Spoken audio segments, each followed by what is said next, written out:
It's May 13th, 1917, and another remarkable event is about to be uncovered by Arion, Rebecca, and Olly, the Retrospectors. The Three Secrets of Fatima may sound like a posh lingerie brand, but in fact it's the most recent major apparition to be officially confirmed by the Vatican when the Virgin Mary appeared on this day in 1917 to 3 Portuguese shepherd children near the town of Fatima with some pretty non-great tidings. And this wasn't even the first time that they had seen an apparition. All 3 children were supposedly very devout, and they believed that they had seen an apparition of an angel 3 times the previous year, but they hadn't told anyone about it. Just as well, because if I was their parents and I'd heard the details of the apparition they had seen, an angel of Portugal holding a chalice that slowly filled with blood, I would not be letting those 3 shepherd children anywhere near my sheep by themselves ever again. Well, it's funny that you should say that, because when this visitation with the Virgin Mary came out, and it was because Jacinta, who was the youngest, told her family about it, and then the story quickly spread first through the village and then ended up actually making it into the papers quite quickly.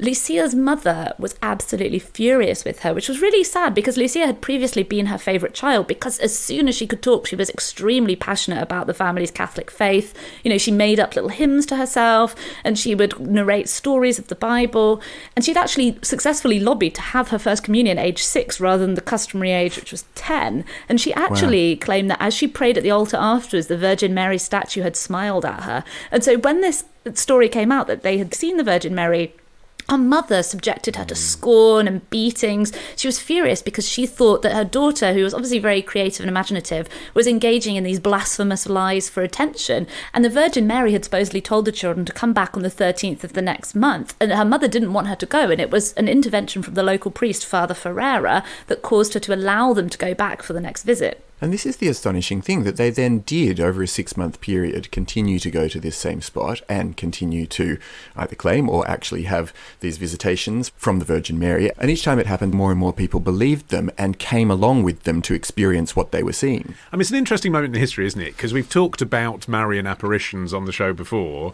For example, in our episode The Miracle in the Ashes, which was about Our Lady of Kazan, which is a painting of Mary rescued from a fire. But that happened, supposedly, in 1579. Olden times, right? Easy to be sceptical about. But this is 1917. This is 20th century. It's only 100 years ago. It's the age of modernism, albeit probably not in rural Portugal for shepherd children. And I wonder whether it's sort of just like this was the last time it was possible in Europe for something like this to happen, because it could happen in a way that was documented with the odd photograph, but not with video cameras. And also, what's happening politically? Obviously, Europe is in the midst of World War I, which Portugal has just got dragged into. And this local priest that you mentioned, he encouraged them to talk about this apparition rather than suppressing their story. But that was to his advantage, wasn't it? Because politics is getting increasingly secular. He's in charge of a very Catholic village. And he's being asked by his parishioners, why are all these people dying in the war? Why is this terrible thing happening? Why is God punishing us?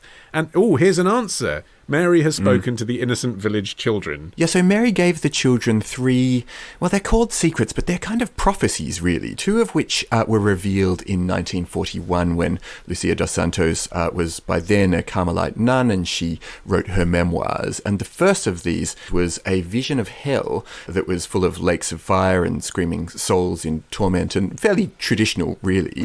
Traditional, terrifying glimpse into the everlasting torture of fire. Yeah.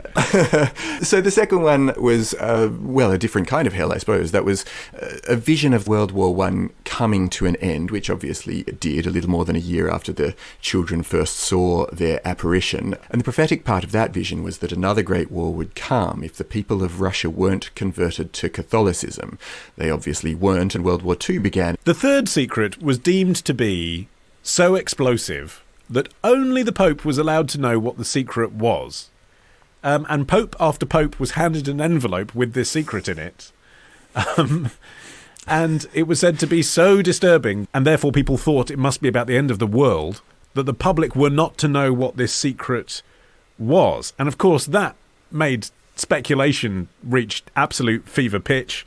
And in 1981, a defrocked Australian monk called Larry Downey hijacked a plane and said he wouldn't give up the aeroplane until the Vatican released the secret. Yeah, instead what he got was French special forces storming the plane as it stopped to refuel in Calais, and he was sentenced to 5 years in prison. And of course, the secret was not revealed for him. It wouldn't be opened and divulged until the year 2000 by the same Pope, by John Paul II. And it contained, it was disappointing after all the speculation. No offence to the Virgin Mary, but it was... This was the year that Gladiator was released, as we've said. We were all very busy. There was a lot of entertainment available. I mean, the vision was certainly apocalyptic in nature. It had the Pope and clergy and lay people ascending a steep mountain, being killed by bullets and arrows, angels sprinkling the blood of the martyrs. So it was apocalyptic. It's just that it was disappointingly difficult to map onto real-world events. Some people saw it as a reference to the attempted assassination of John Paul II in 1981. Including him. If I were John Paul II, I would definitely read it that way. And you and only you in the whole world had read an envelope saying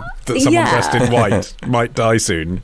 And that attempted assassination is worth something. This is spooky. Like, whether you believe or disbelieve any of this, it is spooky that the date that there was that attempted assassination on John Paul II was May the 13th, this day. And John Paul II later sent the bullet that almost killed him to Fatima, where it's placed in the crown of the original image of Our Lady of Fatima, which equally spookily fits fairly perfectly into the only empty space left available when the crown was made 40 years earlier. I mean, that is quite good. The thing is, I think the disappointment was more about the fact that a prophecy that at the time was about something that was going to happen in the future, but by the time it's opened has already happened, is inherently quite disappointing compared to a prophecy set in our future.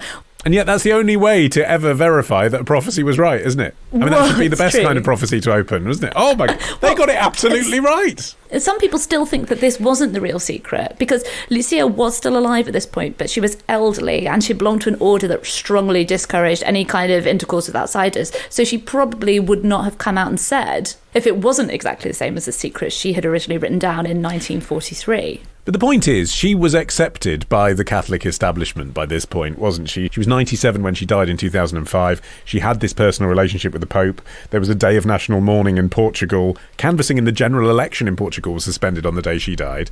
We should say, actually, shouldn't we, that her cousins that saw the apparitions with her but didn't hear them did die in childhood, which was also supposedly prophesied by the Virgin Mary. But the point is, the Catholic Church were quite suspicious of this whole thing for a long time. It wasn't until 1930 that an official investigation and declared the Fatima apparitions worthy of belief.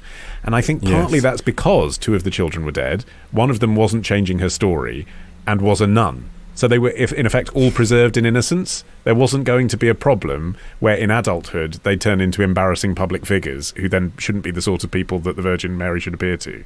There's this slight tension within the church of people who slightly want to downplay it, including Ratzinger, later Pope Benedict XVI. And he wrote, "Insofar as individual events are described, they belong to the past. Those who expect exciting apocalyptic revelations about the end of the world or the future course of history are bound to be disappointed.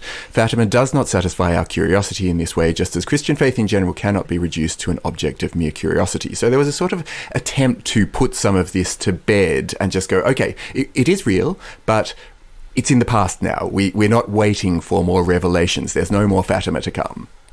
Yeah, because they couldn't ignore it, could they? Because of the climax of the event, if you like, as it happened at this point in 1917, which was the so-called Miracle of the Sun. There were 6 apparitions from May to October, and it culminated in this sort of festival, basically, which attracted 70,000 people to come and see the apparition that had been predicted.